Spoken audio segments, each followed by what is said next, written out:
اس کے بارے میں وہ دعا بھی ہمیں علماء سکھاتے ہیں نا کہ اللہم انا نسألک حسن الخاتمہ، گڈ اینڈنگ. تو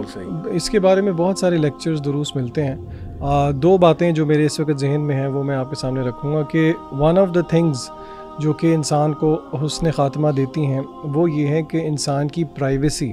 انسان کی خلوت جو ہے وہ اللہ تعالیٰ کے ساتھ کیسی ہے. جس کی خلوت اللہ تعالیٰ کے ساتھ اچھی ہوئی، جس کی خلوت میں گناہ نہ ہوئے، تو علماء کہتے ہیں یہ اس بات کی نشانی ہے کہ اللہ تعالیٰ آپ کو حسن خاتمہ دے گا. نمبر 2، ہم سعودیہ گئے تھے عمرہ کرنے کے لیے. تو وہاں پہ آپ کو پتہ ہے سعودیہ کے اندر جب فوتگی ہوتی ہے کسی گھر میں تو وہاں پہ یہ سلسلہ نہیں ہے کہ گھر والے خود غسل دیتے ہیں، بلکہ وہ سینٹرز بنے ہوتے ہیں جہاں پہ وہ غسل دیتے ہیں. تو وہاں پہ ہم وزٹ کرنے گئے تو ان سے ہم نے پوچھا، جو یہ 2018 میں جی اکٹھے تھے، تو آپ کو یاد ہوگا ہم نے ان سے پوچھا تھا کہ آپ کا ڈیلی کا یہ روٹین ہے کہ آپ میت کو غسل دیتے ہیں سارا، تو آپ بتائیں کہ گڈ اینڈنگ کے سائنس کیا ہیں. تو مجھے آج بھی یاد ہے کہ انہوں نے 2 باتیں بتائی تھیں،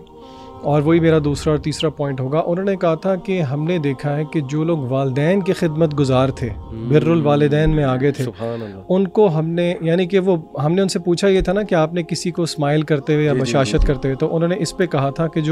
جن کے والدین نے بہت تعریف کی کہ یہ بہت زیادہ خدمت گزار تھے.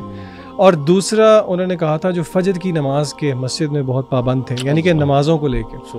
تو یہ 3 پوائنٹس جو ہے نا یہ بہت زیادہ میں بھی یاد رکھتا ہوں کہ اپنی جو پرائیویسی ہے وہ کیسی ہو، والدین کے ساتھ حسن سلوک ہو، بلکہ ایک بیونڈ نیکسٹ لیول بر الوالدین جو کہ. اور نمبر 3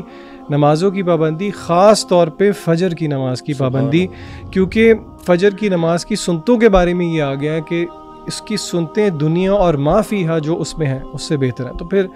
ایک بندہ مومن کے لیے فجر کی نماز با جماعت سے زیادہ پرائزڈ کوئی چیز نہیں ہونی چاہیے.